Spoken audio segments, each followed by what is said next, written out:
Hello, everybody, and welcome to the Tartan Tabletop Podcast. Hey. A thunderous roar of applause every single time. Yes, the Tartan Tabletop Podcast, ladies and gentlemen, Scotland's only D&D podcast that features Lauren McColgan. Lauren, how are you? I'm splendid, and I got bad news for you, buddy.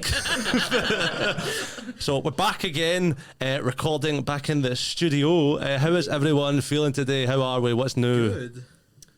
Nothing's really new with any of us apart from with Sam. Yes, with me, because I'm married now. Woo! Because I since last time was like 3 days before. It was like 3 days, It was wasn't it? 3 days It was like before three, last 4 time, days yeah. before the wedding, and now it is 2 weeks after the wedding, and I am having a great time. How's married life? Oh, it's great. It's much of the same, but also like that was great, so it's great. Ah, nice. We all we let out a collective squee when we noticed his wedding ring. Yes, I'm wearing a wedding ring. Squee makes it sound like we're like pigs. It's like We're like Sam's our school farmer. children. You know? like school kids, like I school should show you kids. guys the Insta post on mic so that you guys they're the real squeals.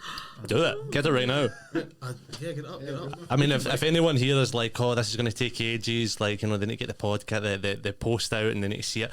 We sat and waited for Sam to peel an orange before recording, so you can wait for this post. Oh no, it's not going to load because there's no internet in here. Well, do you know what? In the count of three, let's pretend we've seen the post. Yeah, we'll fix this in editing. We'll fix this in post. This is all getting left in. Everyone all different emotions. Somebody do disgusted. Somebody did disgusted, and we need to guess whose emotion is who. You ready? 1, 2, 3. I'm not even going to try and pick that apart. It's probably horrible to listen to. So, we are back again. There's an actual plot to this, apparently. Last time, does anyone want to recap us what happened last time? We were cutting about in the ship. We talked to a big ball. Me and Sam talked to a ball. Jorge and Mr. Julius, I believe the ball was called. We pelted. Well, my big bird, my big pterodactyl Meadow, kicked the ball off. We were all losing our minds. Then we were attacked by a big fucking tentacle, the big tentacle monster that's been hunting us for pure ages. And then we were saved by some plucky little penguins. Oh. What were their names again, Josh? Their names were, and I have remembered this, Skipper, who was the little pirate penguin who first pointed a gun at you. Then there was Alex is checking my notes to see if I've wrote this down. He's looking at his notes and cheating, but it does look like he's remembering it I've off the top of his genuinely head. remembered this. The Yes. muscular penguin was called Tux. What was the old woman penguin called? The old woman penguin was called Chili, and the little baby penguin was called Little Pebbles. Very nice. Little Pebbles. Little Pebbles. Round of applause for good deed. Thank you. Golf claps. So yeah, continue now. That's not where it ended. Then we discovered. That was so mean. Yes, keep going, Mr. Curran. Yes, I must have. Sorry. Then we discovered that their captain was not aboard the vessel. Their captain, Iceheart. I was going to remember it. Captain Iceheart was exploring a temple on a comet, and the comet flew away, and the penguins were all kind of sad about it. And now we're on the back of Meadow, who's got loads of jetpacks strapped to her arse, and we're going to go chasing after the comet. Now, to anyone at home, that might sound like Niall has misremembered what's happening. That is basically exactly what's happening. Yeah, they were looting an ancient comet that had came to a stop, and when the captain had set foot on it, it had suddenly decided it wanted to start moving again, as you'd said. And you guys are there to try and save the day and board the moving comet and save Captain Iceheart's life. Does anyone have any questions or anything they would like to add before we get going? No. No. No. Lauren? No. Excellent. Do you have any questions, Josh? We never asked Any you. questions for us? Yeah. Oh, so How now I are get you, Josh? How are you, Josh? How are you getting on? Not how is the DM? Well, now that you mention it, no, I feel great. I'm roaring to go, raring to go. Yeah, Josh chased me down before I came in the doors today. He was like, "Rah!" That's genuinely exactly what happened. So without further ado, let's begin. Ah! It's crazy because the first line in my notes is with a thunderous roar. Wow, fucking job done. You're welcome. So there's the thunderous roar. You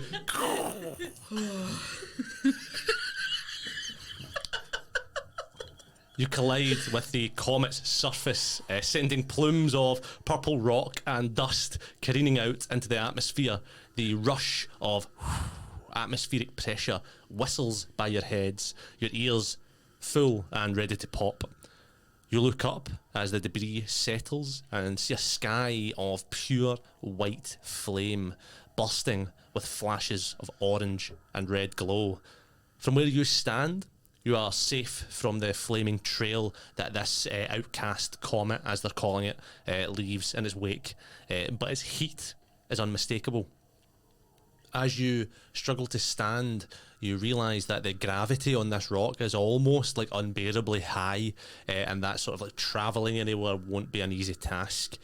Meadow, your cyborg pterodactyl, creaks and moans, resting stiffly on the ground next to you. You look around, rocky chasms and cliff face cracks in the comet's surface running its entire length, and you see, as we had broached at the end of the last session, what looks like a large tower off in the distance, sort of set into the rock, craggy, almost lighthouse-like in shape, with a faint blue light emanating from a central node. What would you like to do? Hey guys, it's pretty fucking heavy here, huh? I'm Petey's, all of Petey's goo is just slow. He's like having to fight to push the goo up. He's like, Been he's there. like, oh no, God. he's having to fight to push up that goo. Guys, we gotta get moving fast. Is there a breathable atmosphere here? It appears that you are able to breathe. I don't think, did any of you Does put... Petey have lungs? Me and Sky have spacesuits on. So you two have spacesuits on. Peter, you're able to get enough oxygen out of the atmosphere to sort of like by osmosis survive. But there's no, like, you guys, Sam and Braxton would not be able to breathe. Or Sky and Braxton, sorry, would not be able to breathe. I'm going to shrink down into a stockier Petey, so maybe like a 3 foot tall Petey. This is better. All right. Wait, no, sorry, you're 3 foot tall. How does that affect your voice? It's even deeper. This is better. All right, let's go. Come on, baby. Let's boogie woogie in the guppy. Come on. Beatty, we can't all shrink ourselves and make it easier to walk. You know, this is hard for me. I'm struggling.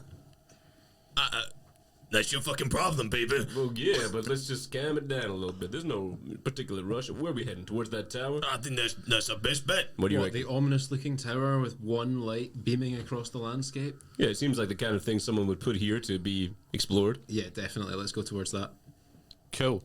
You guys slowly set off. The tower is like barely half a mile away from where you are, but obviously every single step feels like a complete fucking mission to pull off. So everyone can roll me a Constitution saving throw. Uh-oh. The DC for this is 12. That's not so bad. 18. 18. First roll of the day. It's a nat 1. Oh, It's a dirty 20. dirty 20. Cool. 15. 15. So Braxton, Ro, Petey, you guys are able to sort of push through this, and although it's hard, you don't gain any levels of exhaustion. Sky, on a natural 1, you gain 2 levels of exhaustion, not just 1, I don't 2. even know what the second one does. That's a Comes very with good an question. inhaler. It comes with an inhaler. First one, I believe, is disadvantage on ability checks. Second one, I think your movement speed's halved on the second one. This feels like something I should have written down because we record in a room that has no signal.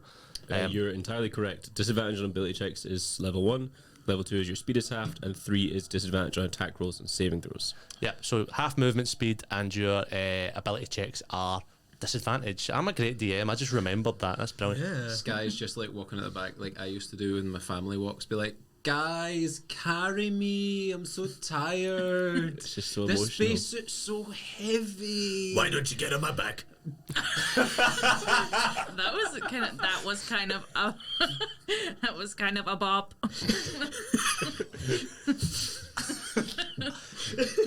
Come on, up on. This Get on my episode's back. so silly Sky already. happily, Get on my back. Come on. Sky happily jumps on Petey's back. Get on Petey's back. Jesus fucking Christ. It's like riding a fucking goose Shetland pony. You're jiggling about there. It's like a fucking waterbed with legs. A 17-year-old's like holding you on. You set off there. I grow two little like things out of my head, like the handles that you used to get and those bouncy balls that you'd sit on. Space hopper. You're riding Peter like a space hopper. Can't wait. Onward. You guys get closer and closer, journeying for what feels like a lifetime. Boing, boing, as Sky and fucking Petey bounce across there as you sort of navigate crumbling rocks and jagged edges. You drag your way to the top of the sort of part of the lip of the rock face where the entrance to this tower would be. Closer now, you notice it's quite detailed architecture. It's cracked and weather-beaten body, a design of a huge sort of stone bouquet of flowers, sort of plants and sort of alien sort of foliage, all carved out of this stone. The light you had seen previously is now a much more luminous blue, which sort of falls over the long abandoned stems and petals before you. Stretching out in front of it, a long and sort of decaying bridge that comes across a little small gap, and at its end, a pitch black doorway. What would you like to do? Can Meadow fit in here? Meadow can just about squeeze in here. Can Meadow fly us over the bridge that's probably going to collapse the minute that we walk on it? Fuck. You all hop on Meadow's back and fly the 5 feet across the 5-10 feet across the completely innocuous, non-dangerous stone bridge that completely didn't have a trap or saving throw planned. Better safe than sorry. You guys fly over to the other side. I'm going to make a little roll here for Meadow because obviously this is like high gravity. She's taking all your weight and then flying in the gravity. Not bad. She just manages to stave off a level of exhaustion there, but it did seem like a big exertion for her as her feet sort of scrape the top of the bridge as she reaches across it. But nothing seems to happen there as you stand in the doorway. Darkness ahead of you. Would you like to say anything before proceeding? What's the general vibe? Yeah, like, are we... Spooky! Eerie! My like knees to are going to say- start knocking together. Can I roll an insight check just to see what... No, just to... A vibe check, if you will. You can roll me a d20. We'll do it as an insight, but we'll call it a vibe check. Vibe. Now there's a witchy performance art thing going on inside. And two guys who are looking very confused watching it. That's what me and Niall did this afternoon. Yeah. We went to some performance art. It was very, very good. And that was... clearly it's rubbed off on me because that was a 22. Oh. Very insightful today. Oh, it's a joke about rubbing off on you there, but I'm not the man to come up with it. Well... 22. This is an old, creepy, abandoned building. Vibes are awful. What's it made of, the building? Stone? Stone. Right. Before we go in, I'm going to cast Detect Magic on myself, just so that... On yourself. You are magic, so wonder how that'll go. Oh, you cast it on yourself and then you can see magic stuff for a while. Is that how it works? Yeah. You cast Detect Magic. What's the range on that? So for the next like 10 minutes, I can sense and see magic auras around magical creatures, objects, or anything that bears magic within 30 feet of me. Cool. This whole place, all of the walls, everything you walk past has a faint sort of glow of sort of like bright, sort of white kind of magic, like gold, white. It's almost like holy. Like it's radiant sort of magic, like it's holy. It's as if it comes from a sort of like some sort of place of religion. Is Petey glowing? Is Petey magic? Is it just me, or is Petey glowing? Is Petey kinda glowing Is right it just me? Hey guys, am I glowing? Niall's looking at me for an answer. Niall Curran, you're glowing. I'm looking good today. But how is Petey? Petey is goo, and Looks like shit. he looks awful. He is goo that has been compressed. I turn to Petey and I say, hey, you can put the space hopper ears away. I think I'm good from now. No, it's fine. Those aren't you. Anyway, guys, this whole place seems like full of magic and stuff, obviously, because big Cool. weird lights and stuff. So let's just tread with caution. Shall Don't we? worry, Braxton's going to lead the way. I guess I'm going to lead the way, and I pull out my gun off my back so we can head in. You pull your gun off your back and start tiptoeing in like Elmer Fudd. You make your way inside, the noise from the outside atmosphere's movement fading away as you progress deeper. That noise is replaced by the echo of your own footsteps in the silence. You find yourself for a moment bathed in this darkness. Who out of you has night vision? Dark vision even? I do. You do. Pete does. Sky does not. I'm going to assume Ro probably does as a I Warforged. think we said that a while ago that she I does. remember re-listening to the episode kind of recently, and you were like, they don't have them in the book, but fuck it, you can have it. You can Yeah, have I it. was like- You're a robot, of course I you believe you said it was like headlamps like coming out of your I'm eyes. turning my brightness up. Yeah. You walk through as the smell of sort of rose and lilies float through your nostrils. Your headlamps come on, you sort of illuminate these sort of beams around you as you get glimpses. Does anyone want to do anything to sort of try and make the place lighter? Or can anyone do anything? Can I go full beam? You flick a wee switch on your head, and at first your blinkers come on as if you're turning left, and then you flick another switch and the high beam comes on, and it lights the place up a little bit. As you do that, can you roll me an insight check? 6. 6. On a 6, you cast this, but it sort of flickers as you're doing it. You're not quite sure what's happening, but it seems like you're not getting the full power behind this, or like something's messing with the power. I knew I should have got my MOT. Is there any like pieces of wood or debris around? Yeah, roll me a perception check You with advantage. debris. Yeah. Debris. Debris. I don't think there's a cheese shop here. It's an 18 on the die. 18. You look around the room. You see before- 25.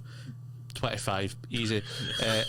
18 would have done it. It's 25. everywhere. There's debris and the cheddar. You look around.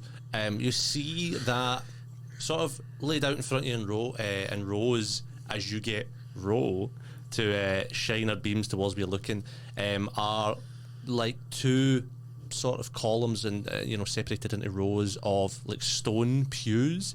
The backs of them made of sort of like old like wood that's been there for a while. Some of it like quite rotten, but like some of it you could use for whatever you're using it for. I'm going to try and take one of the dry pieces and hey Sky, you've been ripping off a lot of clothes lately, baby. Do you mind throwing me a Excuse scrap? you? Yeah, you've been like a bit you've been like ripping off your clothes. You're into, wearing like, 3 bandanas right now. yeah, you got 3 on your left arm. All right, you guys said they looked cool. Okay. They do look good. And I'm just- I tear an extra piece of clothing off. And I say, you guys are going to have to stop, otherwise we're going to start pulling some sort of Mowgli outfit over here. Sorry. Niall told me today something I did not know about. When Josh and Niall did a job singing in a hotel in Dubai, Josh's Niall face. played Shere Khan and Josh played Mowgli. Now they both told me in depth of everything that happened when they were over there on that job, and I've never once fucking heard about this before.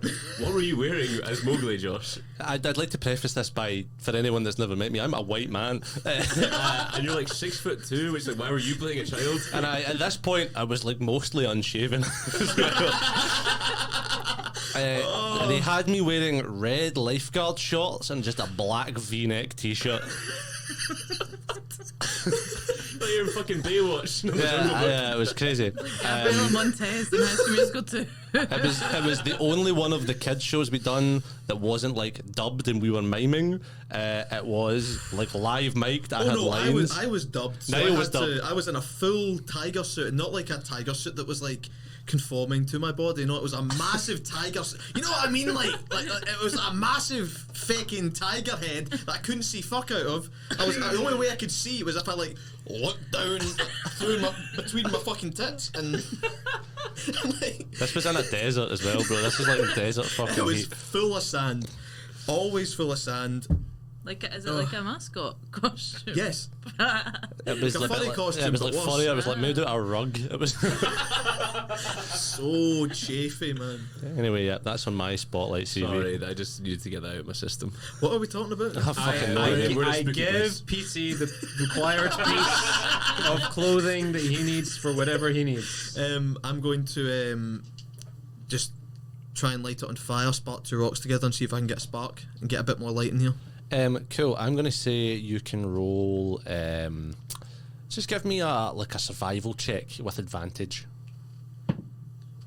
The rarely seen survival check. I'm quite a big fan of survival checks, man. 17. 17, you can get a little fire going, you get a little torch going as it begins to illuminate the room. On that, PT, you notice as your fire lights, you notice some sort of power, something dragging the light from your fire, and also you then notice it from Rose beams. Just in the room, it's sort of dragging it away, and that's obviously an explanation for why your power was flickering. It's not because I rolled 6. It's not because you rolled 6, no. You see the sort of power from the light and from the fire being drawn into sort of large gemstones that adorn the room sort of in all directions, that themselves begin to slowly light up and lend some more light into the room, sort of with a pinkish hue to it. As you all can sort of see a bit better now in the dim light. You look around, obviously you see the two rows of stone pews, separated by a long sort of walkway in the centre, a dirty and torn yellow carpet adorning its full length and ending at a large sort of raised altar. Judging by the layout, you're in some sort of temple, some sort of like church, some sort of religious place. What would you like to do? Could I roll an investigation check to see if someone's been here before? Yeah. Other than the people that built it? Or Oh, like recently. or recently, okay. Yeah. Anyone can roll me any investigations they want, and they can just tell me if they're looking for anything specific. I got a dirty 20, and I'd like to look for who was the last person that was here. Who was the last person that was here? Okie dokie. I'll come to the rest of you after that. Braxton, you look around on a dirty 20. This place looks untouched for like a long time for the most part. But on that high roll, you do see little sort of curls in the carpet where the dust hasn't settled as well, as if someone's took like a footstep there recently. You can't differentiate sort of like who it might have been, or you know if they were wearing shoes, if this was some sort of creature, if it was like a humanoid, but something has stepped there more recently. Is there a staircase in this tower? Not that you can see currently, no. It seems to just be like open plan, like it just you can see all the way up sort of thing. I rolled a 16. 16. I was also just kind of looking for footprints, like any like dust that looks like it's been unsettled, and then kind of just anything like that. But What I'll say on a 16, as you're sort of looking around and obviously following this carpet up with the footsteps or the sort of markers of footsteps that Braxton has found, you notice up towards the altar, there's what looks like a stone table, sort of ornate cups and artifacts resting upon it. But looking at it closer, the actual top of the table is a lid. It's the lid of like a sarcophagus, and there's no dust resting on this or underneath it. are there any cracks? There are Any no little cracks. that You I want to could get in a sneak in? sarcophagus? I want to see what's in there. This is airtight. Okay. Airtight. Sky and Ro, what are you doing right now? That was pretty informative.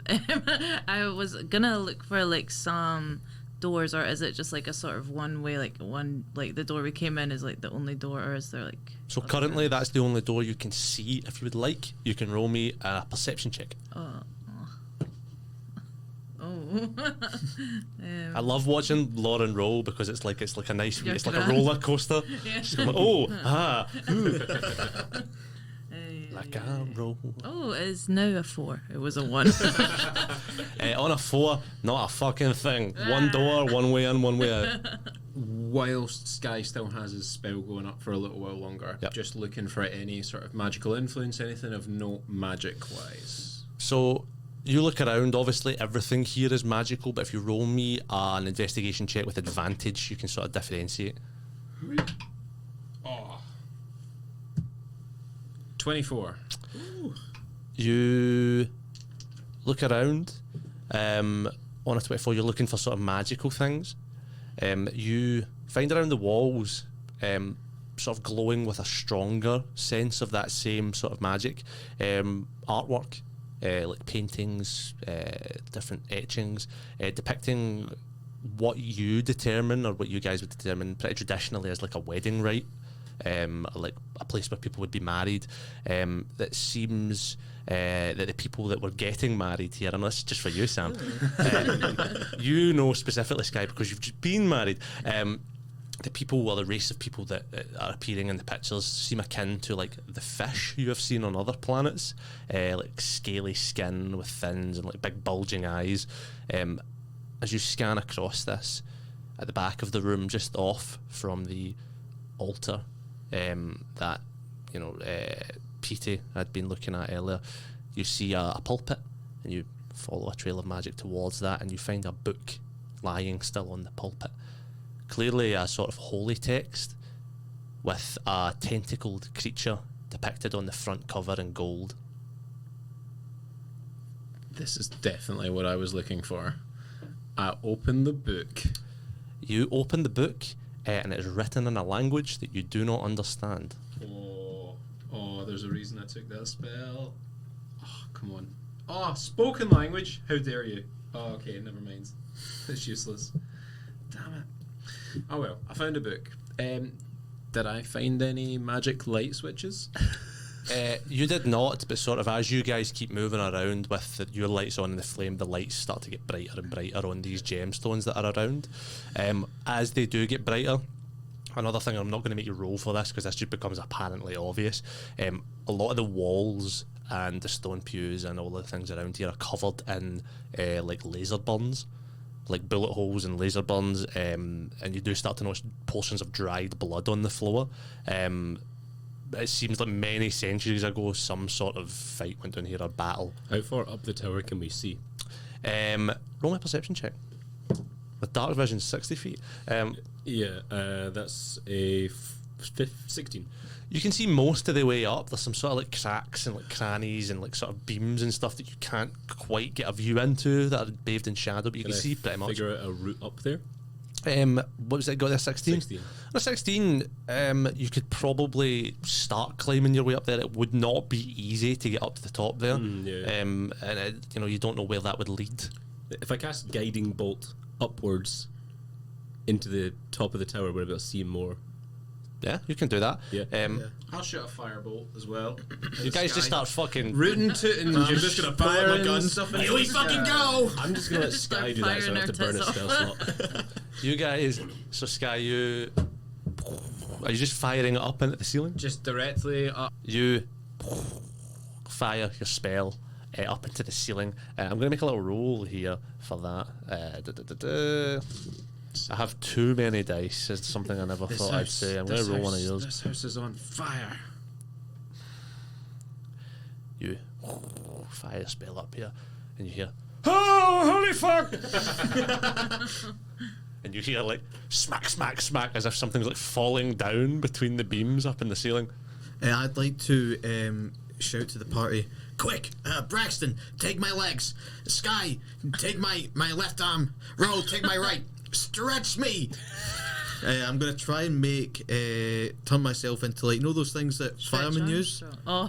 to like catch people yeah. falling out of buildings. I'm going to try and turn myself into that to try and Trampoline. yes. Okay.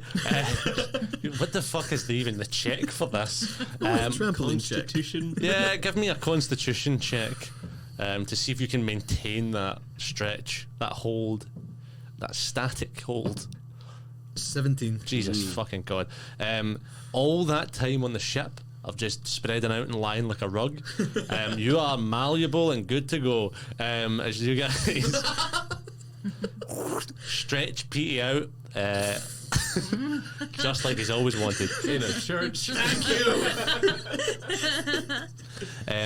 You hear bang, bang, bang, as you see this like flaming ball of like fusty robes and like fire fall from the ceiling directly onto Petey and like bounce off him and land with like a wet thud on the stone beside you. What would you like to do? It lies face down. You can't really see anything under the like flaming robes. I'm going to try and retract myself back into... You got the alchemy jug on you? Pardon? Do you have the alchemy jug on you? I do, yeah, it's in my Can we put violin them out? case.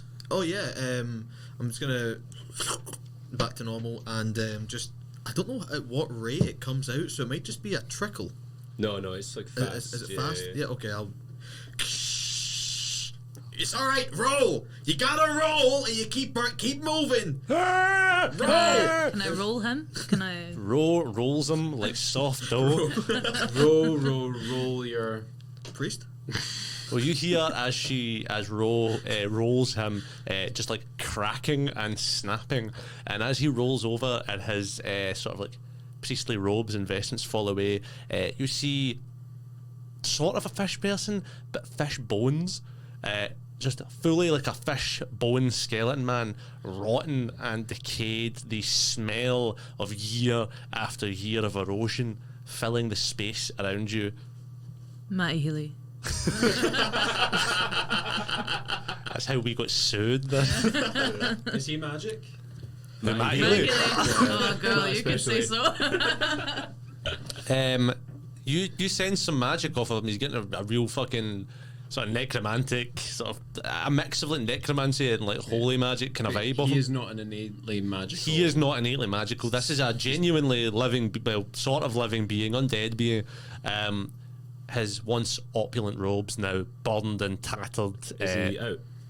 Yeah, he's out. He's fully out. Yeah. I could reach over and put my hand out and say, "Good evening, sir. The name's Braxton Bellfire. How do you do?" Well, I was doing all right up in my tower, and then I was on fire, and now I'm down, now not in my Yes, tower. we apologize for that. We're looking for a Captain Iceheart. You may happen to know anything about Captain Iceheart? Captain Iceheart? No. Who is Captain? Tell me about Captain Iceheart. Captain Iceheart is the captain of a ship over there that's crewed by a bunch of penguins. Yeah, she came through here. How long ago did the penguins say? A while. She came through a while ago. To the comet. Yes, she. Pirate hat. I guess. Probably. Yeah. I think. Sounds like it. Yes, I think I possibly might have seen her from my perch up there, but she never saw me. No, they never see me. That's Well, creepy. we've seen you. Can I ask, what are you doing? What? Well, I'm. What? You're a rotting fish person. You live in the top of a tower that has no obvious way down, and you're inside a church. What's going on here? I am Father Bass, caretaker.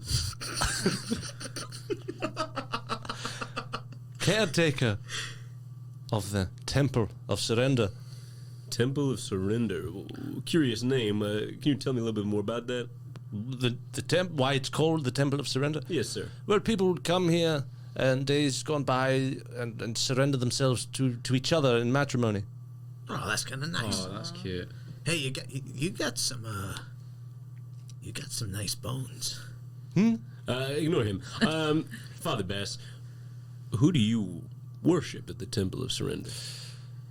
Well, we were worshippers of the goddess Carla.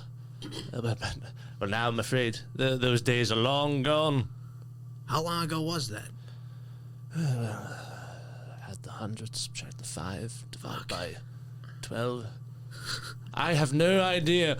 And you say you were worshipping Carla. Who do you worship now?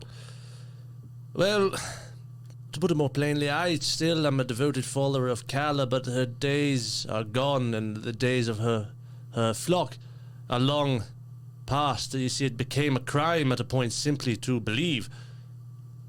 And why was that?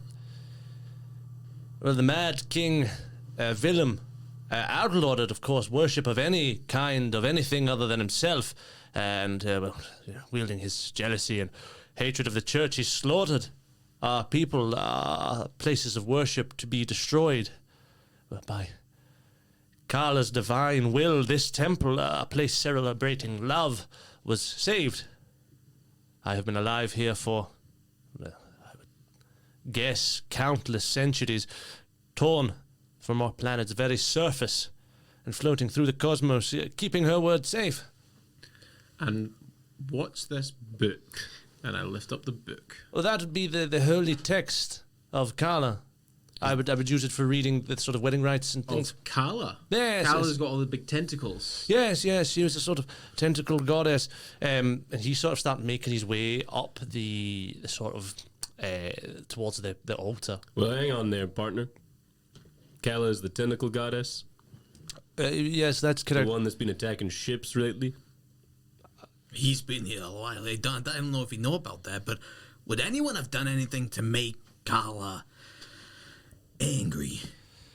Well, I would assume that the murdering of all of her devout followers. I'm talking in the past, week and a half.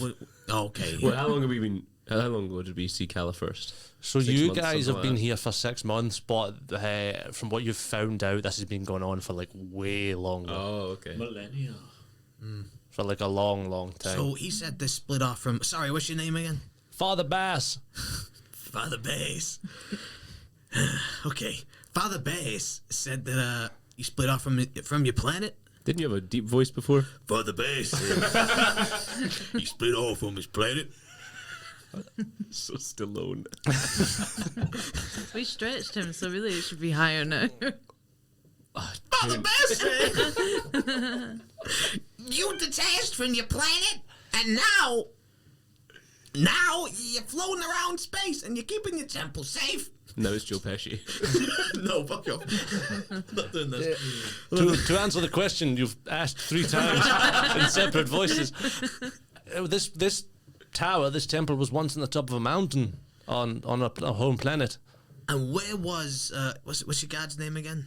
Carla. Kala. Where was Kala in the planet? What I'm thinking is maybe they worshipped Kala. Kala was like, "Hey, what the fuck are you doing? You're killing all my followers." And then the planet was an egg, and she popped out the planet, blew the planet up, and then the tentacle monster was like, "I'm free, baby," and started attacking ships.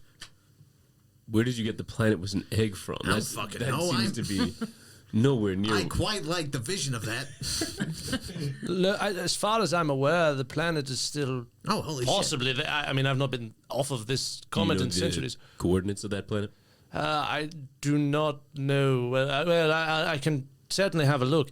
And as he starts writing down numbers, you realize you have nothing to base these coordinates off. shit. Oh shit! You know how to read the text. You're a priest and you can speak the language. Hey, Yeah, I can speak the language, yes. Yeah, why don't you just start? No, you could like maybe not right now, but you could like help Sky understand the language. Would you like that, my son? Yeah, I mean, do you want to give us like a summary of what the holy Yeah. texts talk about? Well, there's a Sum whole it up load in of... 2 sentences. Give us the elevator pitch. You for want the holy that texts. summed up in 2 sentences what my entire religion is about.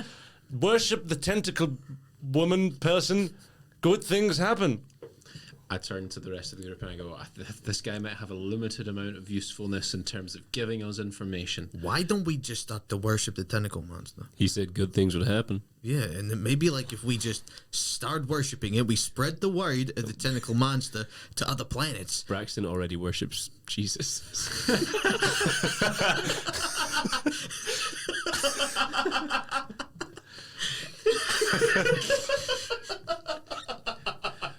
The shame in your voice, Alex. He already worships Jesus.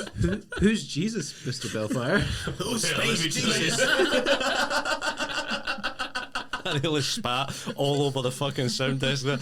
I turn to Father Bass and I point at the tablet, the sarcophagus looking altar Yeah. that he's been trying to walk to, and I say, what's in the big box? Oh, the altar. Well, from what I could see, the Captain Iceheart that you were looking for, that I remember now. That's what had happened. You What where happened? what happened? Well, what happened? Well, she came in to pilfer the temple, and the temple has a bit of a mind of its own, and the temple didn't like that. Did not like it. So where is she now? I said in the box. Oh, sorry, I was half paying attention. Were you thinking about Jesus? He's pretty great, I tell you. Does this guy seem like he's trying to trick us? Yeah, could we roll an insight? Anyone check or can roll me something? an insight check. We'll all incite you. That's a nat 21. one. You got 21. On a nat 1, Petey, not only is he trying to trick you, he's also coming on to you a little bit. Hey, listen, you better get those bony fingers away from me, buddy. I'm not in. I want your bones. I don't want you. All right. I don't have fingers. I'm a fish. Get your gills back, then, baby. I don't want your gills. Hey, stop looking at me like that. I don't like it. Stop it. Look away. I feel wildly uncomfortable. Yeah, I'm starting to take your side in this situation. I rolled a 21. He is possibly the most the most genuine person you've met so far. Yeah. So yeah, I don't think he has the capability Where's of. the box? It's literally just like about 10 feet ahead of you. Can I go and open it? You move towards it. You put your hands on it, and as you go to move it, you feel not only does it not budge, but it seems to almost get tighter in a way, like in a sort of magical way. It seems to push against you as you try to lift it. Bass, the box. What's the deal with this Brian Badong? Well, as I said, the temple sort of has a mind of its own. I'm merely its caretaker. But I'll see what I can do to help. Young man, if you could please pass me across the holy book, and I'll see if there's anything written about what the fuck is going on right now. I give him the book. He takes the book and he starts reading through that, and he starts flicking through it. And after maybe like a couple of minutes of like deliberating between passages, like, oh yeah, fuck yeah.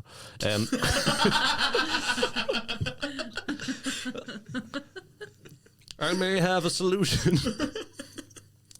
And we may be able to save your friend, but it will require sacrifice. The following items must be offered in this order to the temple. 1. A token of friendship, unbroken. 2. A hand to have and to hold. And 3. Love, everlasting. What would you like to do? If Petey were to cut off his own hand, would he be able to I was grow gonna it back? say, give him your bone hand. Take the bone out. Do I have any bone hand? I do. I have You some bone hands metabolize left. one arm. I metabolize. Oh, I'm running out of bones here, Lauren. Wow. There's a big bone man. There's a big bone man in front of you. Hey, Father Bass. If I were to offer up my bones, my hand bones, would that count? I believe it would count, but I will say it has to be done in the precise order. All right. So that would be the second thing to be done. Okay. What was the first one to get a friendship? A token of friendship unbroken. We're friends, bro. I was gonna say, Braxton, shall we do our friendship handshake? All right, we do our friendship handshake. It's like the dance from the Parent Trap. They do.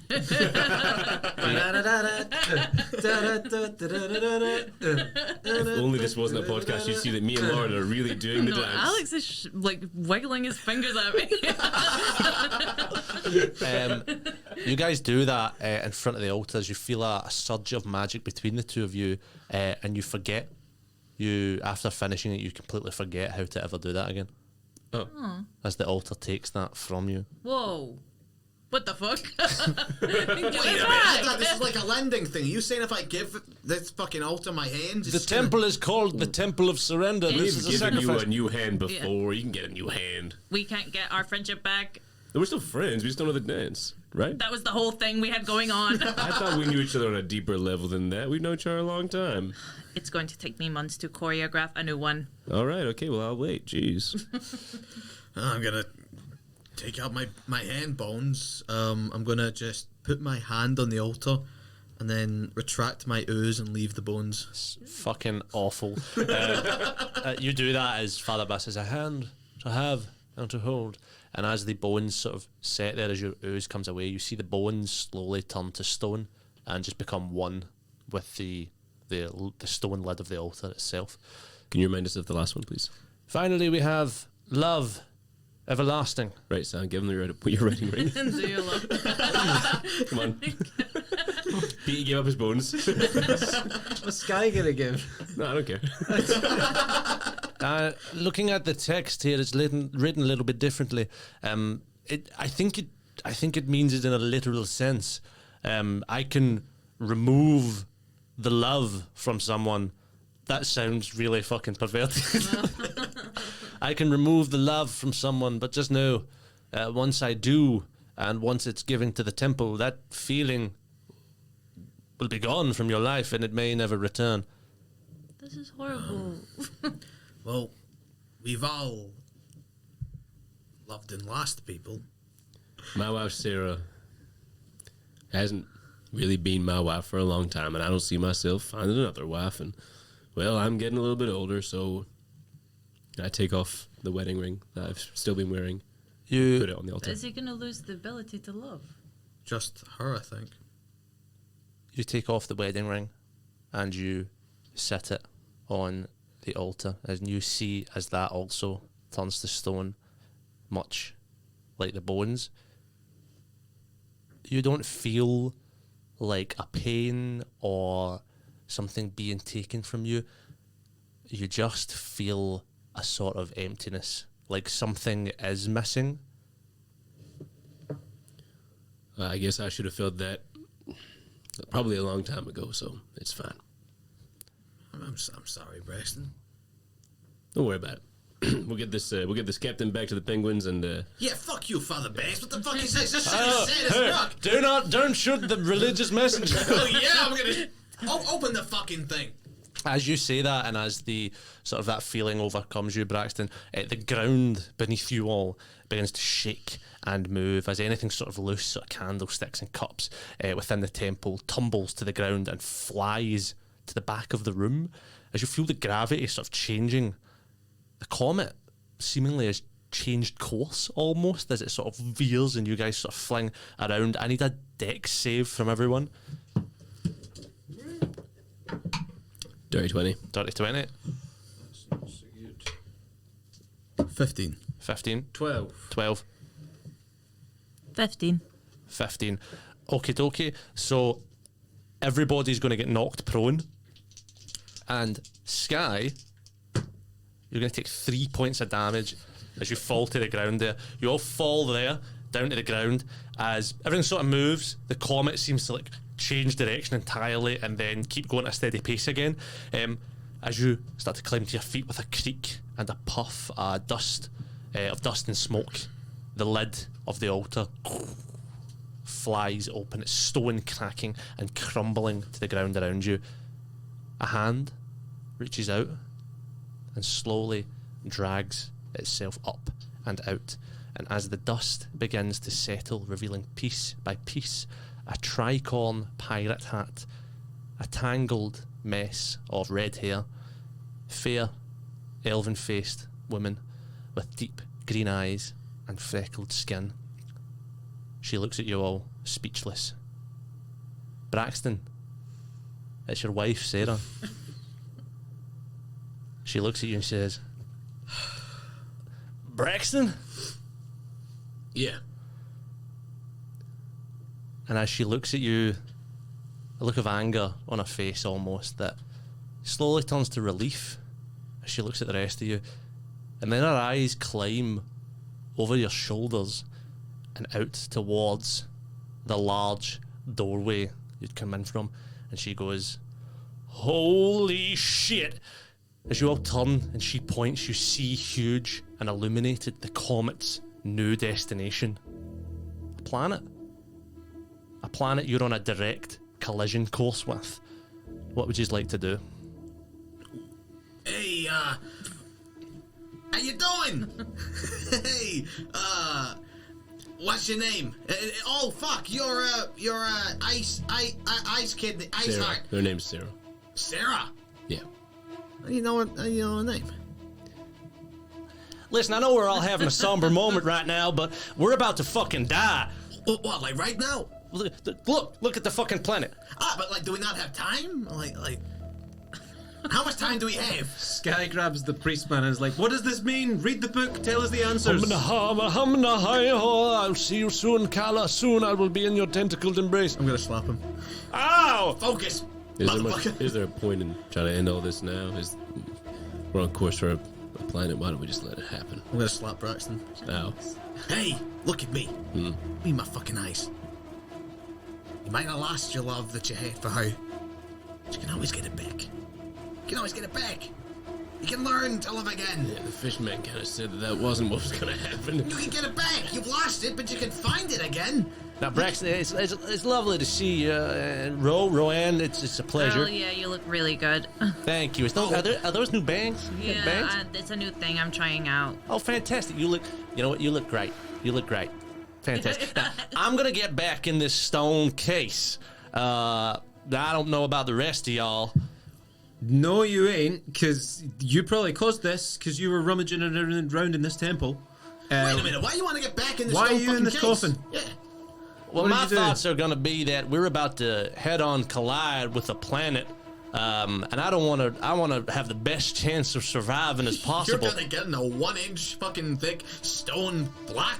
Well, That's you just- couldn't open it without getting rid of your hand. Holy fuck. Hey, do you wanna, Braxton, I know it might be a touch fucking awkward, but do you wanna just all get in this motherfucker? Just, Do we have to give up things another time if we're going to get in it? Is it not just open? yeah, you just climb in. I don't think it's gonna protect. But if we close the lid, is it going to make us give up things again?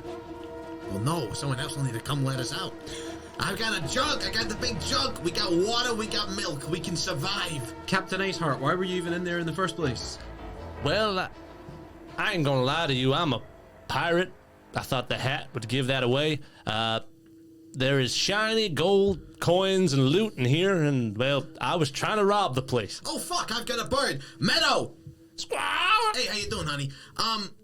Can we just fly the fuck out of this big tall tower? You could certainly try to do that. Remember, there is very heavy gravity on this. We have the jetpacks that we tied to her ass. Could we use, would the jetpacks give her some sort of, like, propulsion advantage to get out of the big tall tower? Who the fuck cares, man? Hey, motherfucker, don't make me come up with the plans, all right? Some wacky shit is gonna happen. Sarah walks up to you, Braxton, and slaps you clean across the face and says, I don't know what's happened to you in the last, 10 years or so since I last saw you, but get your shit together. We're gonna die here. I don't want to fucking die looking at you. I love when she does that. What the fuck? Have you- You can't just walk around hitting people. I know I do it, but I'm a scumbag. You can't do that. You can't hit the man. This is my wife. Well, was my wife. Was. That doesn't make it okay. No. Oh, wait, we're gonna die. Everyone get on the bird. Did you take anything from the coffin? Well, anything I did take seemed to melt back out of my pockets and become one with the stone. Damn it. Okay, we can't do the Indiana Jones thing. Anybody else got any ideas? We get on the bird and we try and fly the fuck out of this comet. So I'll tell you how this is going to work if you're trying to fly Meadow out of here. Just like landing on the comet, it's going to take 3 dexterity checks. The DC to land was 15. A sort of median of 15. It's going to be 20 to escape. I have a plan. I have a plan. Would I be able to stretch myself to make a slingshot? Would I be able to stretch myself? Make a big slingshot with myself? You could, but the risk would be that you wouldn't get off. You know what I mean? You let slingshot, you slingshot the bird, is then you have to try and grab it. Can I roll an insight check just to see if there's anything in here that we're missing? Any clues, You can roll me a anything? perception check. A perception check. As you're doing that, the gravity starts to get heavier as you speed up, getting closer to the planet. It's a 19. On a 19, there's not a lot going on here. The stone here is thick. I don't know what your chances of survival would be. It seems like those are your 2 options. Get in the coffin, hope for the best, hope someone opens it, or hope you don't die, or try and escape on Meadow. Either way, Meadow's not going to fit in the coffin. No. So I think we jump on the back of Meadow and we try and get the fuck out of here. Cool. Okie dokie, you all climb on to the back of Meadow. Are you taking Father Bass? Will Father Bass add any extra weight? Yes. No. He's just bones. Hey, Bass, do you want to leave? I was born in this temple. I became bones in this temple. And I will become ash in this temple. Bye! Everyone on the bird! You guys all get on the bird. So what I'm going to do here is I'm going to make a little roll, and I'm going to see if you guys make. I'm going to make 3 little rolls. It was dexterity last time, I believe. So I'm going to do these here just to get over 20 2 of the 3 times. Can I give a help action of some sort? Everyone, she can have advantage on all of them, just with you guys giving the help action individually. There's enough of you that we can do that. So first roll, I'm rolling with advantage.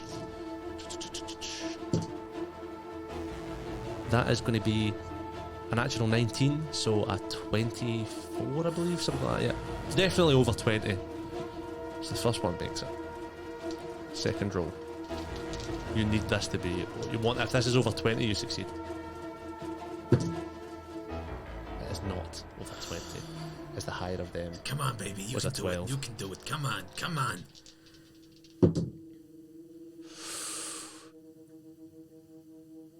On the die, a 9. You guys burst out of the church meadow, flapping her wings, getting higher and higher and higher into the sky, burning orange, yellow, red and white flame all around you as you feel the heat getting closer and closer as you go up and up. And then you hear a creak of metal, and then a sickening snap as one of her wings flies off from the pressure, and you go into a tailspin. Everything around you, just a mess of colour and force. As you fall and fall, and then everything fades to black. Everybody's looking at me. This is so tense. Oh my god. Should have brought Father Bass because he's all bones and he could have been another wing. I'm just saying.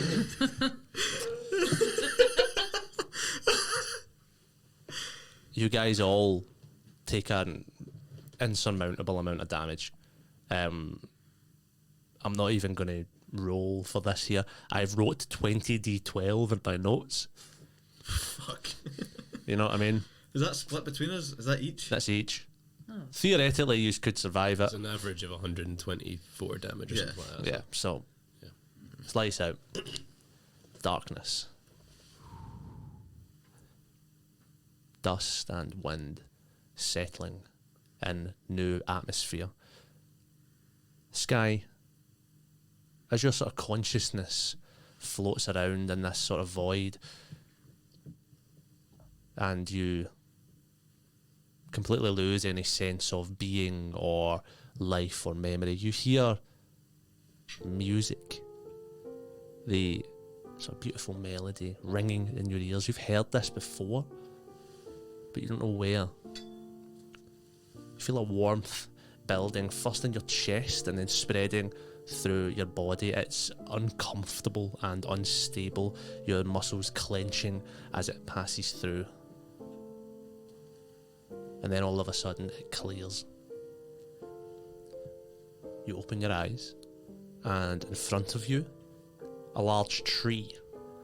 Deep brown bark, gnarled and old, its blood red leaves twisting and falling, slowly floating down in front of you, landing amongst reeds and high grass in a small garden pond. Your reflection in the placid water is that of a younger man. What do you do? I look around. Do I recognise this place? You look around and you see a fairly sparse looking temple, the garden you're in being sort of the central courtyard. All sides are surrounded by high walls. Roll me a wisdom check. Wisdom 8. On an 8, this place does feel familiar, almost like homely, but you can't place it. You can't place quite where you remember that from. And as you sort of search that feeling, you hear just that same song again, sort of echoing out from around you, sort of hallways, like distantly, as if someone's playing it in a bedroom with a window open somewhere. And then screaming. The eruption of gunfire, lasers, and the clashing of steel coming from the halls within. What do you do? Dash towards the danger. Dash towards the danger. What a man, what a man, what a mighty good man. Sky's album. Sam's autobiography. Dash towards the day. You start pushing your way towards the entrance, an old wooden door, and through sort of opaque glass that's set into it, you can see silhouettes. As you move, you find your body a lot sort of slower than you want it to be. You know that way when you're like running a dream and like everything's sort of moving as if you're in water.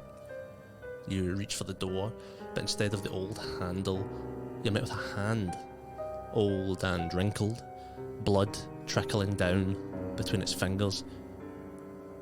You look up. You see an old face, worn and tired, with hair like yours and eyes that shined in much the same way. The man looks sad, but sort of smiles through that. Do you say anything? What's going on? He puts his hand on your shoulder, and he looks deeply in your eyes. And he looks at you almost as if he's seeing you for the first time in a long time. Go, he says. And everything fades to darkness once more. And with the crunch of stiff muscles and the whir of circuit boards, each of you stir awake again, battered and bruised, limbs aching and head rattling.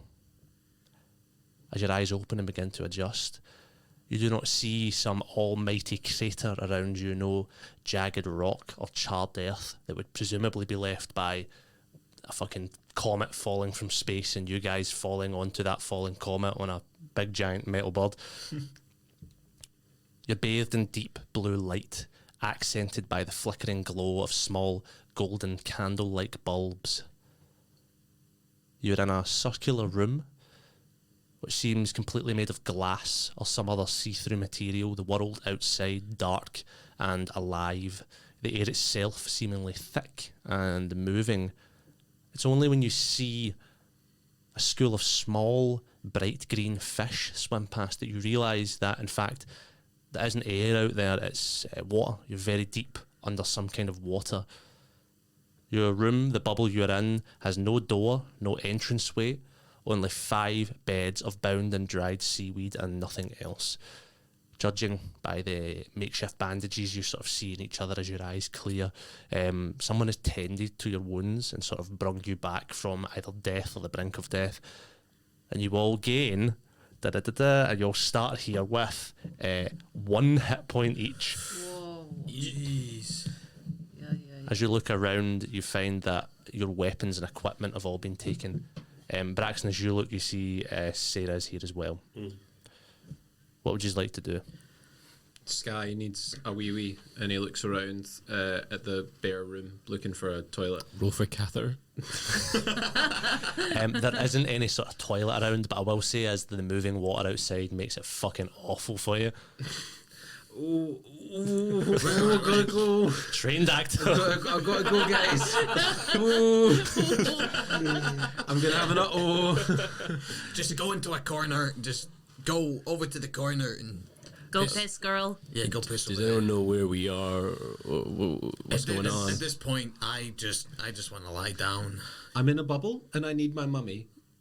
Bubble or mummy?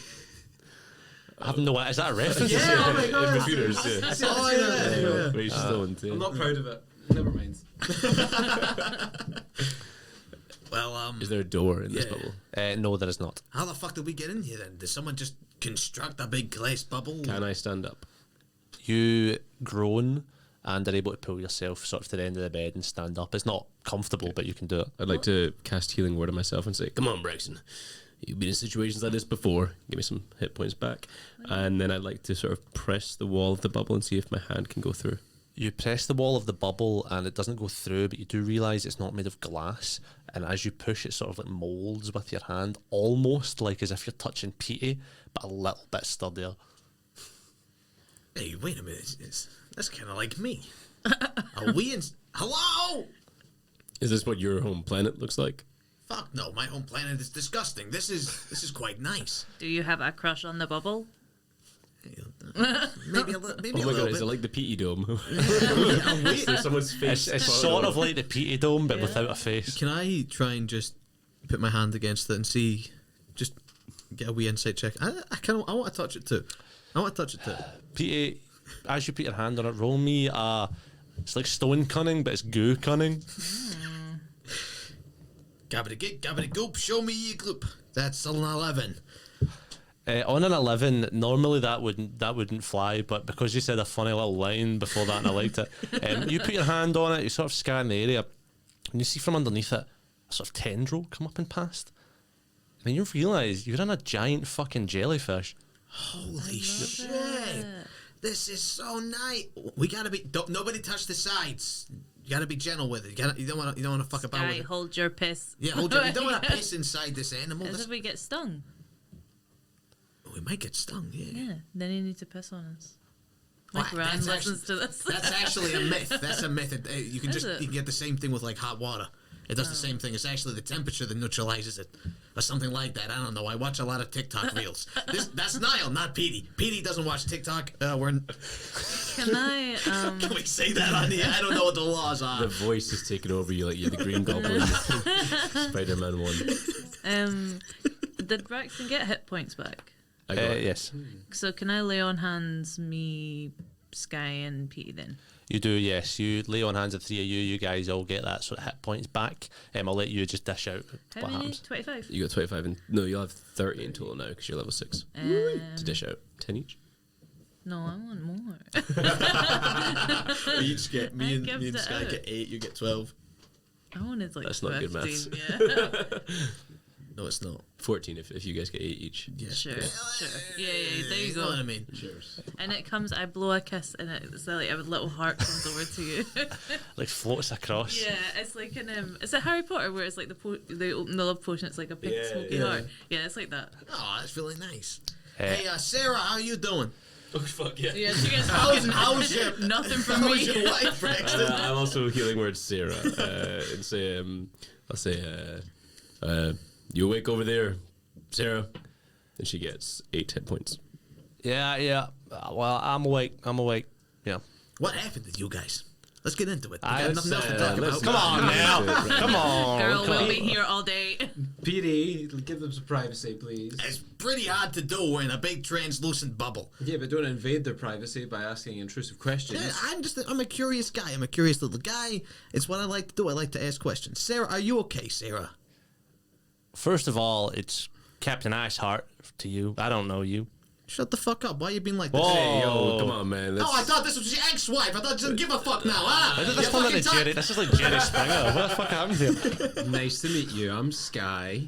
Sky, you seem like a lovely, well-mannered young gentleman. And she Yeah, he's a shakes your good hand. kid. Thank you. Now, are you a good pirate like the penguins or a bad pirate?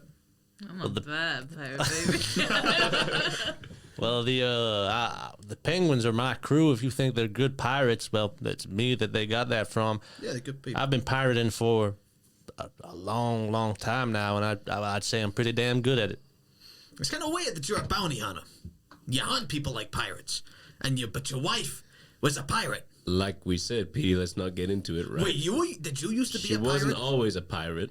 Oh, okay, so you fucked her about pretty bad, and Petey, then she became a I will pirate. shoot you in the fucking head when I get With my gun what? back. When I get my gun back, you're getting shot in the head. As you guys talk, you see cutting through the darkness, rippling closer and closer towards you, lights, golden and shimmering in the dark water, approaching from all sides, eventually taking shape as a wondrous bloom of deep purple giant jellyfish of a vast variety of sizes.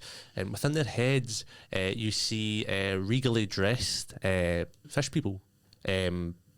Coatoans, I didn't say it earlier, but that is the name of them. The same as Captain, Father Bass. But made of skin. They have scales and skin. Made of skin. You'll need that. They're sort of in their hundreds, clambering over each other just to get a glimpse at you all, like sort of like you're like weird, like outsiders. They've never seen anything like it. What are the fits? What are the fits? The fits are fucking. It's like the Met Gala. They're like kind of weird. Like there's a kind of theme going on. What year at the Met Yeah, Gala? I'm imagining. Okay, we all pick a Met Gala. We all go around, and then we actually pick a celebrity, and then no. Okay, I'm imagining. I don't know if you know when they did Heavenly Bodies for the Met Gala. Yeah. It was unreal. Yeah. That. I'm saying yes. Yeah, and Oh, Josh is fucking like, no. yeah, that my favorite Met Gala. My favourite Met Gala ever, the Heavenly Bodies Met Gala. The fish people are dressed like You're that. so girly pops vibes, Josh. Hugely, it's great. As they sort of get closer and you guys are inspecting their outfits, you see one jellyfish seems to sort of float above you and mount to the top of your one. Oh my. The roof above you peels open and a squadron of 8 fish honor guard come crashing down around you in full muscle shell armor, sharp crab leg spears, and a large clam shield with peril ronds. They point their spears in towards you, circling from all sides. What would you like to do? I'm going to extend my arms and go, "Gubba," and try and freak them out. They all kind of look at each other. I roll an intimidation check. You can with disadvantage, yeah. Where's that intimidating, do you think? That's an 18 on Jesus the fucking die. Christ. And no, that's not. That'll be Take your time. that's an 18. I have a +8 to You have a intimidation. +8 and Yeah. Jesus Christ. Spooky wee guy. They look. I guess they look at each other as you do that, and they're like, "Oh, this guy seems pretty crazy." And they'll take 2 steps back. Yeah, that's right. As you do that, you hear the slap of wet feet hitting the floor behind you. Each of them turning to reveal a slightly smaller fish man approaching, wearing very opulent sort of kelp robes and a rainbow sort of scaled crown on his head. He says, "At ease, soldiers. I apologize for the overzealous nature of our honor guard. It's not often that we have visitors on Koa, let alone ones that arrive on a flaming asteroid." Got a very soft voice. Is that a compliment? I don't know. Ignore him. My name is Braxton Bellfire, and we're the crew of the Bad Bitch, and we've unfortunately ended up marooned here. We apologize for any inconveniences that happened when that happened. What's your name, sir? My name is Grandel de Pike. Work. I love it. He's just like, oh, The- Rule loves him, by the way. Like, she loves all these guys. She's kind of thinking about like changing teams. I'm getting great vibes from the one with wires. I think it's the bangs. It's like under her brush, like work, cunt, pussies. Like, she's I'm- so worked up.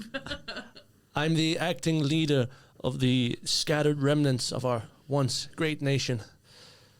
If you don't mind me asking, how is it you found yourself on the outcast comet?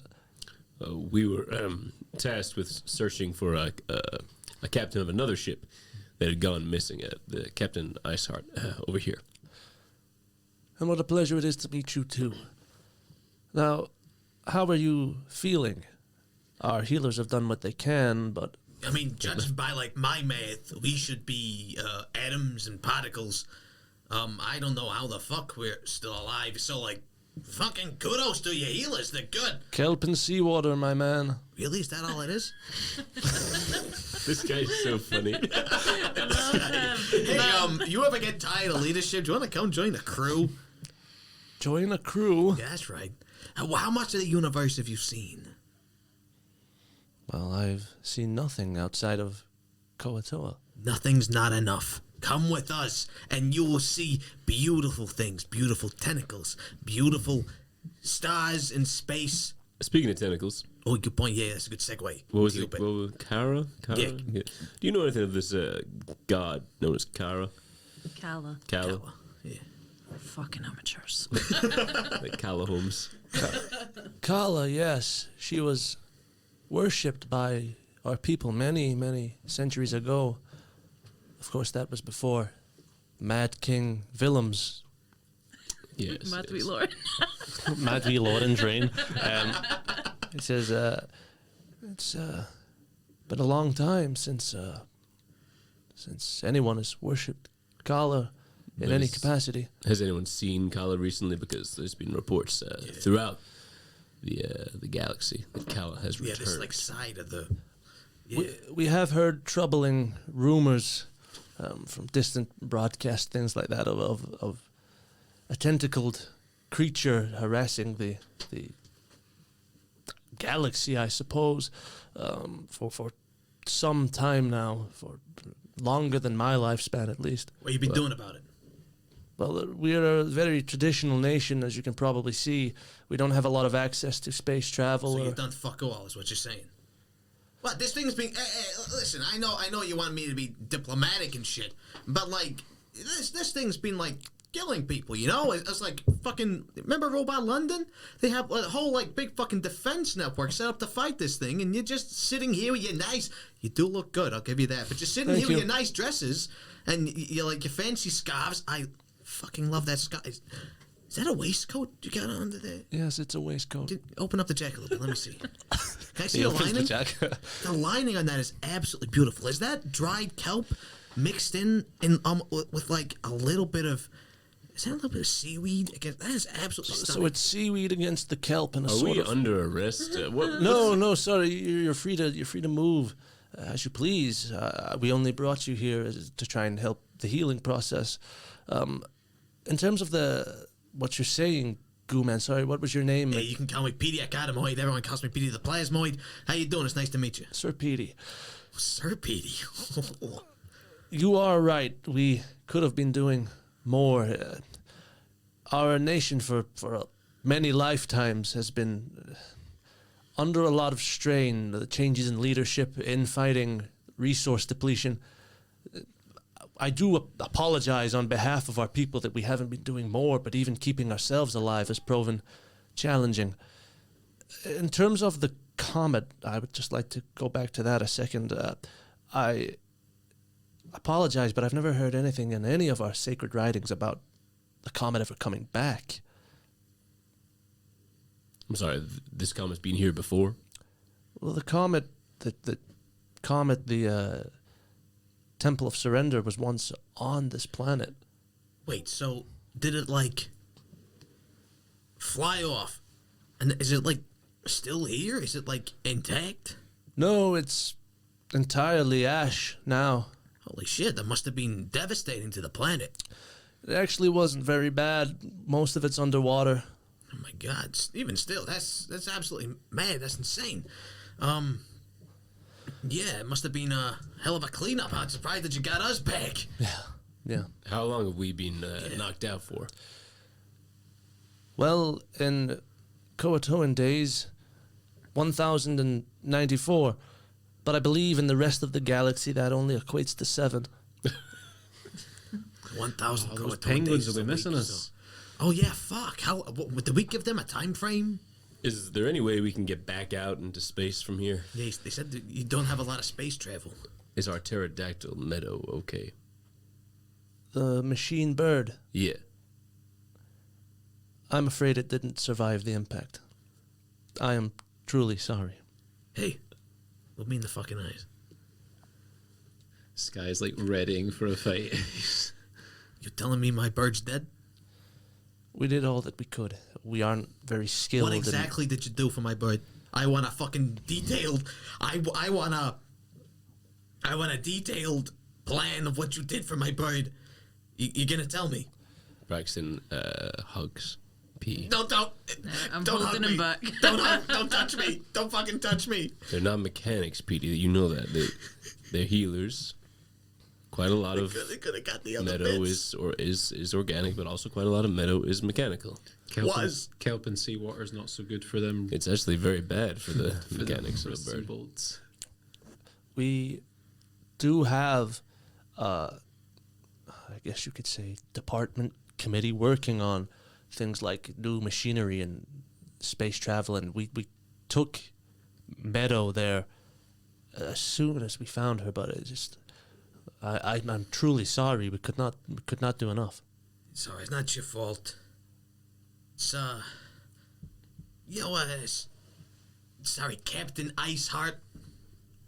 Yeah. If you hadn't been so fucking stupid, sorry, I know it's your wife. But if you hadn't been so fucking stupid, my bird would still be flying around, going squaw, having a good fucking time. But you had to go into the temple. I'm sorry, I know it's your wife. Hold on. Did the 4 tiny penguins force you to come and attempt to rescue me? They didn't force us to. We offered to, because we're Well, good then that's your own fucking fucking people. fault. Oh, I'm gonna slap fuck out of you in a minute. Braxton, I don't think you're even capable of that, actually. don't challenge me, kid. Listen. I can see that there are a lot of emotions present. I must consult my library. The comet, the temple coming back is no. There's no context for this. I'm sorry. I'm having a hard time processing that. For the time being, the jellyfish, all of the jellyfish, will remain in place. We'll set up tunnels for you to travel between. Take some time to soak in our culture, learn about our people and their ways, and do what you can to heal, be that physically, emotionally. As he sort of goes to turn and sort of says some orders to the other Quitoans there, you see like multiple of the fish people like swimming outside of the jellyfish, expertly and efficiently crafting like really tiny tunnels of seaweed and driftwood, sort of creating a network between the jellyfish. The tunnels aren't like, they're not big. You would have to squeeze through one by one, but you can get in between all of the different sort of rooms here. Ow, I just slapped my fucking... That's the second time I've done... I did this last week as well. I slammed my elbow off of the desk. Before he sort of leaves, Grand Elder Pike turns to you, Sky, and he says, young man, if you would join me later in my study, you seem like a child of learning, and I feel like I might have some texts that you will find enlightening. And I don't seem like a child of learning. He doesn't know what a robot is, Ro. Ro could come with us. She's very helpful. The Ro's very smart. It's very smart. If there is time, she may join. And yeah, we actually, like, there was this whole thing when we were on the asteroid, when we were coming down about a book, because there was a book to the goddess, and it told us how to open the coffin that we found Captain Iceheart in. Captain Iceheart. And the opening of the coffin is like kind of what brought us here. And there was a book that told us how to do that. Do you have this book? Did we leave it with I think Father you gave it Bass? back to Father Yeah, Bass. we left it with that Bass. Shame. But you weren't to know any better.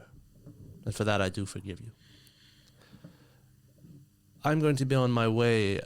Your equipment, your weapons, if you'd like to follow the 2 guards that I will leave with you, they will take you to where you can retrieve them. And after that, it is up to you how you would like to spend your time here. Is there any way we can send a signal out to Iceheart's ship? Currently, we have been sending signals out just for anyone that can find them. As of yet, no one has responded. Ro is very smart, very technical, and so maybe she could use some of her technology to boost the signal. That would be good. I will have someone escort you to our tech, not really tech, I suppose, but where the signal is being relayed from. Could I go see my bird? Is she still... Petey, I'm afraid there's nothing left to see. All right. And as he says that, he walks out, still with you, a couple of the honour guard, now looking a little bit more relaxed, ready to take you for your equipment when ready. Is there anything you'd like to do or say before sort of heading out here? I get PT a hug.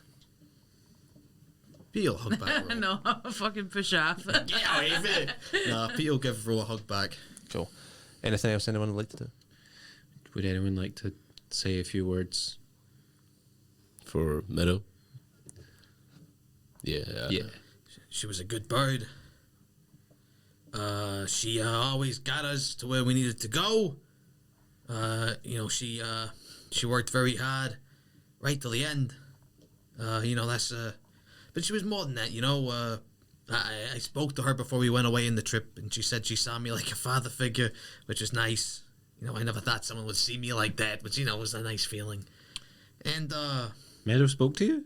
yeah. Oh, Said that cool. with words, or No, I cast speak with animals, and I spoke to her. and nice. We had a wee chat. That was at least Didn't know you could speak to animals. I've been learning some bad things. I played my accordion. Usually during a eulogy, people don't question the stuff. Yeah. I know, I was thinking that. I was very confused. The person giving one is. I did that in my Lauren voice. I responded in my pity voice. He's taking over. Carry you. on. I can't stop. But yeah, she's a good bird. She was a good bird, and we will remember her. She when my hamster Carmen vanished. I had a pet hamster. I used to ride it. It was massive, beautiful, beautiful big hamster. The nicest fur. But stay on topic. Sorry. When I lost her, it was nice to get Meadow to fill that void, and now that's gone. Maybe I'll find a nice fish to fuck around with. I don't know, but We don't need to replace Meadow. Yeah, just I know. Yet. yeah. Blade singing is often just an art form for war and attacking and defending. But there is one ancient song that is often sung for fallen heroes. Petey, if you don't mind, I would like to sing it for Meadow. Sky, I'd really appreciate that. That would make me really happy. She would do that for me. Sky takes a little moment. Big breath in. Opens his jaw very wide. and the sound of bleeding bagpipes exits his mouth. Give us your best In an absolute, just like, it doesn't even comprehend You how... playing Danny Boy. Yeah, just...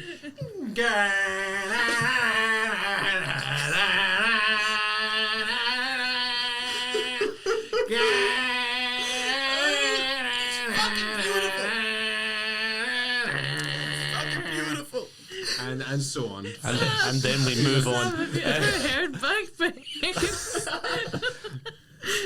The two guardfish that are there, both tearing up, sort of like wipe the thing away and then sort of lead towards the tunnel. Their names, as you see from the little badges on them, are Sam and Bubble, squeezing you through. How have you named an NPC after one of us? Oh yeah! What do you mean, oh yeah? I didn't realise Sam was called that because I was like salmon. So is it Sam with an L? They were originally called Shal and Mon. And I was like, that's too on the nose. So the Sam and Bubble.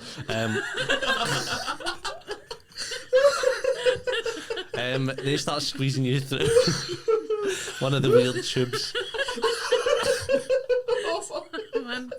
What's Sam's deal? I'm gonna talk to him. Sam doesn't talk. He opens his mouth and bagpipes come out. I'm gonna lay on Hans Bubble. The other hand's Bubble. You see an old battle scar that was there, sort of heals. Thank you. She said, What does it sound like? hello. I'm Bubble. Hello. Yep. You know you've made Niall really laugh when he turns into like a garden gnome and starts going.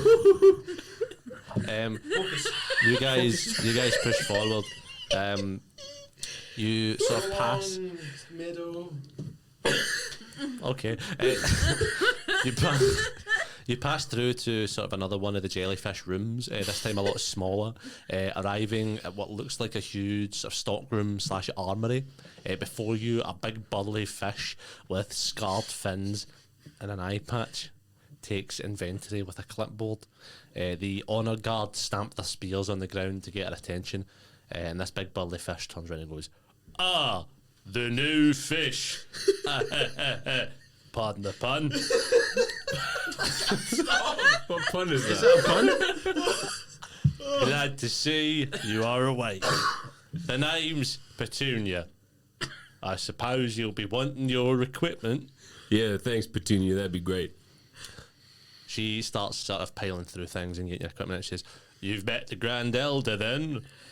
Yeah, he's real. Yeah, nice guy. Nice. Real character. Best to do as he says." Oh, what?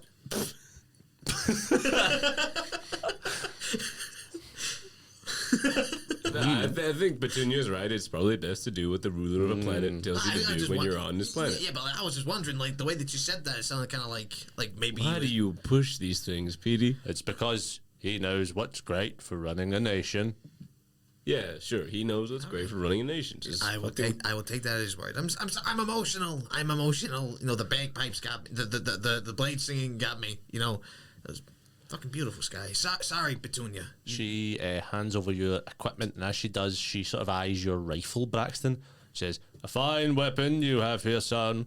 Thanks very much. It's custom made. It's been engineered and redesigned and refurbished by myself throughout the years. What's the range on this beauty? Golly gosh, it's what's the range on a longbow? 300 feet, I believe, or so, was it up to 600 on longbow? Can't remember. I used to be a sharpshooter myself. Oh, really? Yeah. Yeah, fought in many wars. Of course, I never had anything as fancy as this. Ha ha ha. Well, you know, if you've got a shooting range, I'd be happy to give you a shot. Give you a shot, if you'll pardon the pun. I don't get it. Is there a shooting range here? Funnily enough, I have set one up through the back, and she pulls out a bowl of sort of coral and fishing line from a shelf. She says, "Don't suppose you'd fancy a wager?" Sure. I mean, yeah, that sounds good to me. She starts to lead you, Braxton, through the back and says, "Whoever can shoot the most bottles in 1 minute wins." All right, Petunia, but this is kind of my specialty. Well, not many have bested an ex-Kawatoan general in a combat challenge, so we will see how you do. As she leads Braxton through the back, Sarah sort of holsters her 2 revolvers again and says, "Well, I'm going to go and see if this place has a bar, if anyone wants to tag along." Sarah, you don't want to watch me do the shooting? And she just walks away. Bye. Okay. Braxton, you get led through the back. What do the rest of you like to do? Are you want to follow? You want to do your own thing? Could I cast Bardic Inspiration on Braxton? You can cast Bardic on Braxton. Yeah. What does my Bardic do again? What's Bardic do for a level 1 bard? What does that provide? It's you going to with? give me a D6. D6, nice. Yep, thank you. Just couldn't see that there. Sky's gonna grab his stuff if he can and then just come along to watch the show. Cool. Sounds like fun. You can do it, Braxton. You can shoot the bottles. Yeah, I know. I'm good at shooting bottles. All right. Are you ready? I'm going to cast Bless on myself. You cast Bless on yourself. So the way this is going to work, first I'm going to need basically a dex check from you, just to see who rolls the highest between the 2 of you. What do you roll? That is dex check. So it's 17 plus 5, so 22. You are immediately way quicker than Petunia. You can roll. Just roll me 3 shots to hit. We'll just see how many hit. So 16. So it's 30. Jesus fucking Christ. That was a natural 20, so that is 32. And then that is that's 19. In under 10 seconds before Petunia can even notch an arrow to loose it, you have shot every single bottle. Wow. You are a fast shot. Yeah, I've been doing this a long time, Petunia. But, you know, if you want, you can have a turn at my gun. She goes to take your gun off you and says, No, I'm not worthy of such a fine weapon. You're a great warrior. Thank you. I needed to hear something like that today, you know. I couldn't help but notice when you were firing your feet. You couldn't help but notice my feet? I really wanted to lick my lips. Anything in particular about my feet? 2 firmly planted. Accurate, yes, but under returning fire, you're a sitting duck. Perhaps I could show you a thing or two. Well, sure, I'd love to be taught a lesson. So she starts running you through some drills, sort of Koatoan military drills for the next sort of like hour in game time, and you gain the mobile feat. Oh my god. As you guys are sort of here, cracking cold ones, watching the games, watching Braxton break a sweat, I don't know, Ro, you're approached by a little guy running a little prawn man with welder's goggles on and a pair of like soaking wet overalls, and he's, "Hello, ma'am. You don't know me, but my name is Cinder, and I would love to take a look at your inner wiring." Bro. Buy me dinner first. Yeah. Well, what's Cinder's vibe like? Cinder is like just very, he looks like a fucking computer nerd, man. He's like fucking very keen, very weird. He's like, "I realised that sounded weird. I'm an engineer. One of the few sort of mechanical engineers on the planet. We were told by the guards that you would perhaps help us with relaying a signal. Me and all my many brothers and sisters would also love a chance to just inspect your sort of makeup and see if we can learn anything." How many brothers and sisters? Thousands. Cinder, I'm going to be honest. I'm really digging your vibe. This is an opportunity I wouldn't allow just anyone. I feel like, yeah, she's down. Cool. He starts sort of leading you away. He's like, "Come with me. We're trying to bring in a more modern age to the Karatarans. If I, could just lead you this way, I could take some notes." Does anyone see me getting dragged away by this little Yeah, prawn, he's, by he's the way? not like doing it underhandedly. Perhaps I could even see if there's any sort of upgrades I could try and give you while I'm in there. He leads you away, sort of out at the jellyfish. As you come to like, not the tunnel, but like just the edge of like the I suppose the skin of the jellyfish, as he sort of like pokes his little prawn hand in, pulls a gap in it, and a large tin can floats up to meet you with a hole cut into it. He beckons for you to get inside. She does finger guns. Cinder, I like you. This is so cool. You make your way through into the large sort of tin can looking thing, and it slowly starts to sink down below the jellyfish. Cinder is in it with you. As you reach the bottom of the sea floor, the lights sort of still there above you but faded slightly, and exit into a large shell, like a large sort of conch, the inside of which is a buzz with machine works and tinkering, welding, hammering, you name it. He leads you inside, as you see sort of like a weird, it looks almost like, like a gramophone, like the big fucking thing in a gramophone, with like wires and shit, and just a prawn speaking into it, like, "Hello, is anybody out there? Hello?" And that's the sort of message they're transmitting. He says, "Now, if you could just lie down on this table beside it, I would love to just open up the sort of back panel on your back and just see if there's any way I can boost the signal using your internal processing unit." Niles gets so hard right now. Niles finding this way more erotic. Like, I'm gonna open your back panel. And Niall looked at me as if like, "Oh, you don't want to do that." What do you do? Do you Am I getting good vibes? roll me an insight?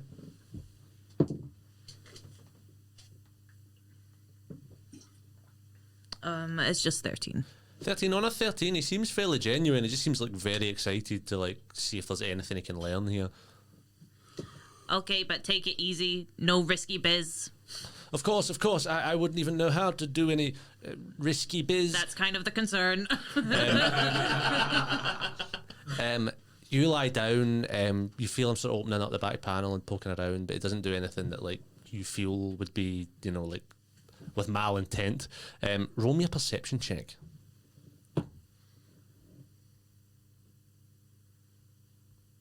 Oh, sorry. 16. On a 16, for a brief moment, as your eyes are sort of flickering a little bit, powers moving around to different parts of you, you feel like you see something briefly being carried into a sort of back room, something familiar, sort of metallic, but little kind of fleshy bits hanging off of it, but just like a small item. as it gets taken in, sort of triangular, as it gets taken into a little back room and away. As that sort of happens, he starts speaking again, and he says, thank you very much. I think we've managed to boost the signal considerably, and my brother here, What's his name? Pronny. Pronny. He doesn't have to speak into it anymore. We've managed to find a way to actually just record the message using your I was going to say genetic makeup, your mechanical makeup. I did have a look around in there, and I could see some processing units that looked like they'd taken a little bit of damage. I've just replaced some cogs, specifically around your combat CPU. I hope it perhaps helps. And you now gain the Savage Attacker feat, which you can look up. As he leads you at the tin can and sort of leads you away. You guys are up there still. You're still learning, Braxton. Petey, you are sitting there, drinking your beers, sulking, I assume. As you hear something, the gentle, tinny sound of a harmonica, and you turn and see sort of sitting... Prawny Cash. That's his name now. That's his name now. You see a catfish man with dark glasses on, a little blind man's cane beside him, with a bowler hat on, sitting with a harmonica, just on like a little sort of like rock near you. He looks across at you, sort of smiles and tips his hat, and then looks at your instrument. Say, hello. It's a nice instrument you got there. Thank you. It's an accordion. You push it together and it makes it like you push it together and you push the buttons in the side and it makes other noises as well. It's pretty cool. Pretty cool. Now I might not be able to see much, but I can certainly smell much. What? You can smell much. The name's Sightless, and I can certainly smell that you're a musician. Budding musician. Yeah, I'm trying my best. I'm trying to learn. I got this book, accordion for new Lil Robot Players. I got it in this place called Robot London. It's helping me with the basics. It's good. We got little drawings and things on it. It's good. I've met plenty of little robot players. No. No. I didn't like that. Yeah, neither did I. He looks at you and he says, it's always good to see someone new taking the path. But I can see that perhaps you're having... Well, I can't see it. You can smell it. I can smell that perhaps you may be having some difficulty. Yeah, there's only so much you can learn from the book. I can play lots of little tunes, but I can't really, make up my own stuff yet, and I can't, I'm not very good at the improvising and stuff. I can, play, little segments of other things. Well, but it's not just about knowing the music. It's about knowing what's going on around you and being one with the world. It's not just about what you see. It's about what you feel. Now, try something for me, will you? All right. Close your eyes. Now, feel the world alive around you. Listen to your own heart. I don't have a heart.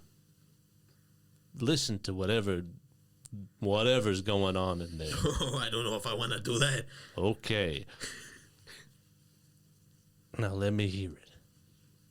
And if you could roll me a performance check with advantage. Ooh. Take my hand and feel.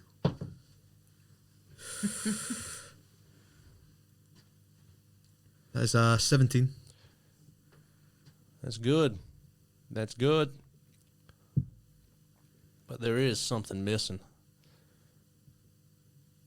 From now on, when you play your songs, don't do it for yourself. Don't do it for the people here around you.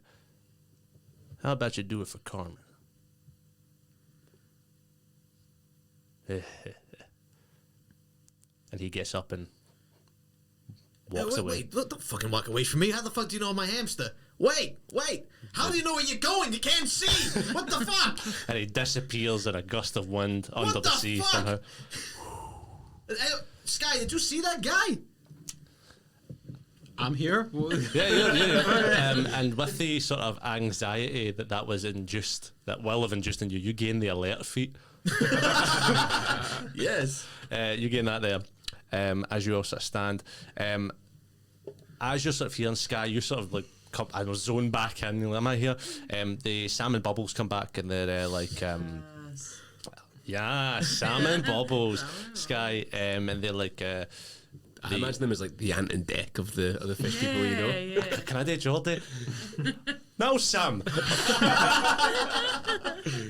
quite good. That's quite good. Grandel, no, I can't do Jordy.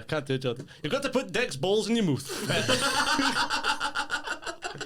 That's your trigger phrase for Jordan. Yeah, so they come back and they're like, the Grand Elder would like to see you now, as they sort of beckon you to go. Oh, Petey, I'm gonna go. Are you chill in this place? Yeah, just if you see a fucking a blind catfish, you let me know. Kid. I will do. I'll fucking keep let me my eyes peeled. Aye.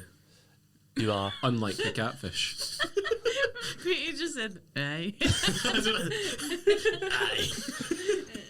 It's always when we hit like the 1 hour 40 mark, everybody starts losing their fucking mind.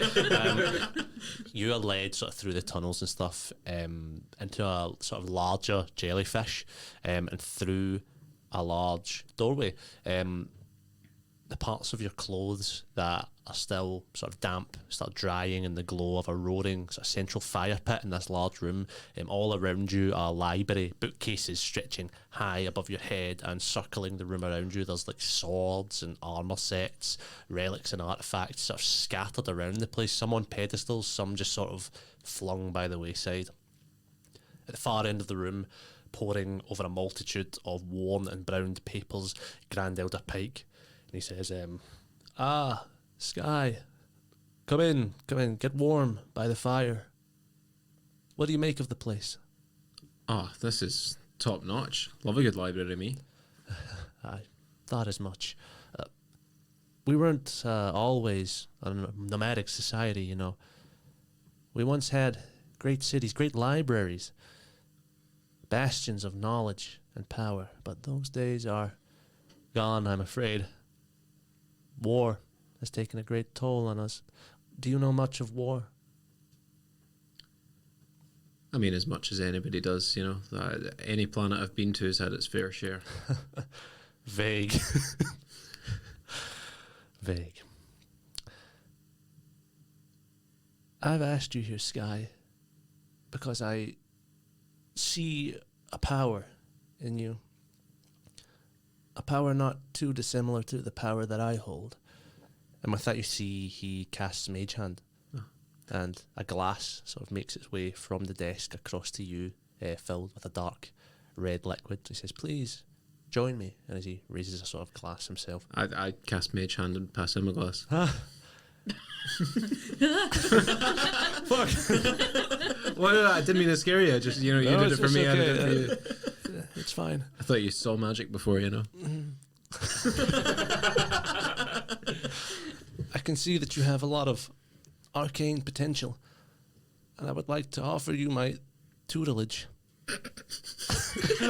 Whoa. What's so funny about that? No. If you would like that, of course. Sky holds back a little tear. He goes, yes, I would love your tutelage. Now, How much toot is in your tutelage? I am not even going to answer that. Dude, come on. Now, I don't want to alarm you, but I do sense something more, shall we say, malevolent in your aura. An enchantment, maybe, or a hex. Tell me, have you had any strange visions lately? I mean, not particularly. I had like a bad dream the other night, but what with all the crashing off of an asteroid, I figured that was kind of normal. Tell me more about the dream. I was in a garden and some people were fighting and somebody died, I think. Not good. Was there anything familiar to it? Yeah, somewhat. It all seemed kind of familiar. Perhaps something affecting your memories, then. Regardless, I think I will be able to free you from whatever it is, but it may take some time. I would like to show you something. He walks to the far end of the study to a large chest and slowly opens it, reaching within carefully and pulling out a jagged and black driftwood crown. A large space in the centre, presumably where a gem or relic of some kind would sit. I trust you've heard tell of King Willem, a mad and vindictive tyrant. He's come up, yeah. He lifts the crown and places it on his own head. Still fits, although my head has grown far heavier as these long centuries have passed. So that's you. You're Willem. I need you to trust me when I tell you, Sky, that what you have heard of me is false. Propaganda spread by a murderous cult posing as a church of peace. Kala, the tentacled goddess, was always a deity of conquest, her suckered grasp always stretching further. In my youth, I thought that perhaps if she had no followers left to pray to her and offer sacrifice, that she would perish. The killings were regrettable, but you have to understand that I saw no other way. Of course, it wasn't enough. Her light has faded, but something dark still lingers, as you have seen. And I think, Sky, I think you and your compatriots may be the key to stopping all of this.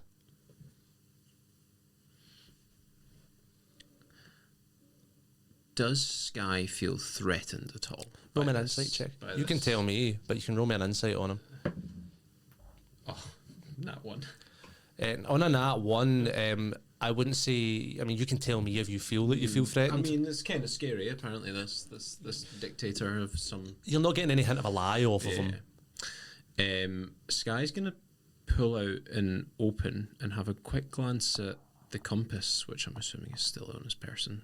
See if it's pointing in any particular direction. The compass is pointing towards him or towards the crown, perhaps. Sky rolls his eyes because, of course, it is. That's exactly what he didn't want.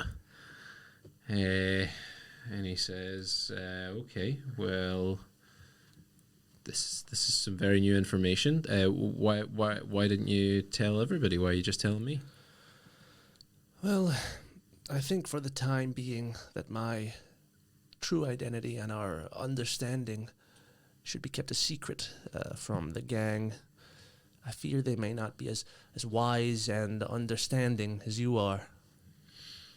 Well, if you give me a reason as to why I should, I'm not understanding. What's next? What do you want? Do you trust me, Sky? Let's say yes.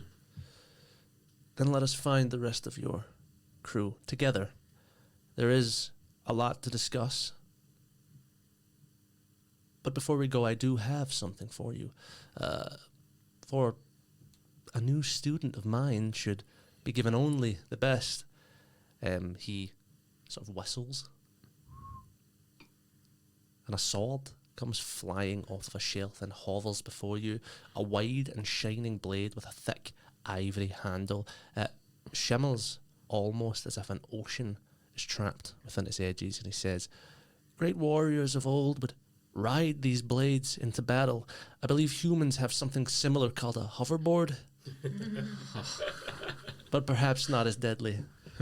Sick. And I'll send you the stat block for that, Sam. And you can have that sword. You start making your way back as sort of all of your guys' business together sort of concludes, unless anyone has anything urgent that they want to have done in Jellyfish Land. Nope. Cool. You all one by one are sort of rounded up again and brought back to the room that you had woken up in. Sarah approaching a little more tipsy than when you'd last seen her. The Grand Elder Pike enters. Now, it's no secret that our cosmos has been plagued by a foul and a malevolent force for some time now, dark and wretched tentacles filling us with fear of going off-world, slowly devouring the known world and plunging us into planet-wide states of isolation. Now, for years, we have sat dormant. I would like to say that we have been biding our time, researching, but in all honesty, I have not known the way. But now, I think it may be possible to beat this thing.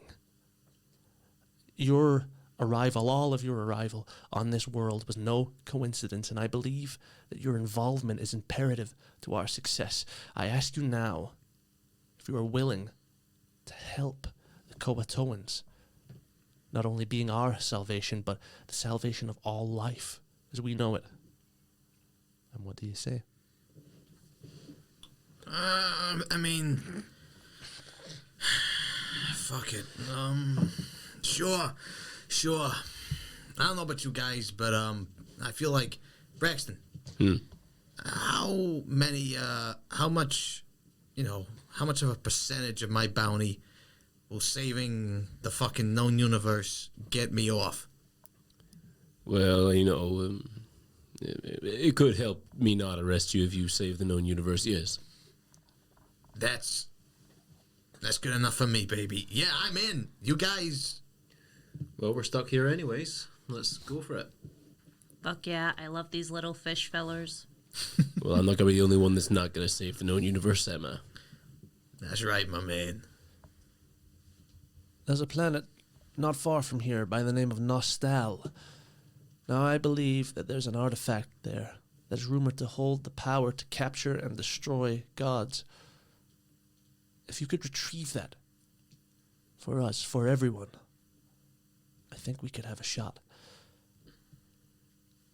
And as he says that, a little fish guy runs in and says, Grand Elder, 2 ships have been spotted floating on the surface level. A giant dark wood pirate ship towing a smaller hot pink schooner with the name Bad Bitch written on the side. And he turns to you all and says, it seems to be written in the stars. One more thing. And he puts a hand on Sky's shoulder and says, Sky will remain here with me. He has offered to aid me in my studies and in turn learn more himself. What would you like to do? Would you like to say anything, Sky? You're not coming with us? Oh yeah, I didn't quite realise that, like, I suppose, but if, time is of the essence, I suppose I'll have to stay back while you guys crack on, save the known universe. I'll just be reading some books and won't be the one saving the known universe, I suppose. You'll be doing You can save the known universe with us next week. Sounds good, Mr. Bellfire, thanks. Yeah, if you got to study, your studies are important for a young man, You don't want to be like me and end up without gotta any stay in school, qualifications. kid. Stay in school, yeah. Get your GED. Thanks, guys, thanks. Yeah, it makes me feel better, actually. Believe me when I tell you what feels like a sacrifice now, the power, the freedom that you will find yourself wielding will be far more worth it. Okay, that about wraps up everything I've got to say. Sky looks at Ro and just says, "Stay slay, queen." Oh. I'm going to give Sky my alchemy jug. Hey, just in case you get. In case you need to put some mayonnaise in your sandwich. Like, I don't know what kind of. I'm assuming that the eggs they have here are like caviar. I don't know what caviar mayonnaise. I don't know what the fuck that would taste like. But maybe it might not be too bad. I don't fucking know. But hey, I'm going to ignore the fact you're talking about eating my people's eggs. fuck. Sorry. I that's a good point. I apologize. That was culturally insensitive of me. I'm gonna give you this jug, just to kind of remind you of us. Whenever you take a drink, whenever you get that kind of like mid-morning hankering for a beer, you think of us. Can I give him like access to me and Braxton's little telecommunications thing? You can give him access to it. You can give him a sort of a little earpiece as a link to the channel. The range on that, whether it'll maintain. Yeah. I'm gonna give It might, to him anyway. for some distance to a degree. You can give It's him that. really cunty. It's like bright pink. Here you go. Take that. Nice. It's like one of those like old like Bluetooth like ones you used to get with people driving, but it's like hot pink. It's got a Britney mic. Yeah. Yeah, like a Britney mic. You all wave goodbye to Sky as you enter a small jellyfish pod and watch as the collection of lights and rooms below you fade away into the darkness of the ocean, bubbles rising and colourful marine life passing by as you float closer and closer to the surface. With a rush of waves and a blast of air, you emerge from the briny blue, the familiar sights of both the Rockhopper and the newly repaired Bad Bitch standing proudly before you, a smiling crew of penguin buccaneers ready to welcome you on board.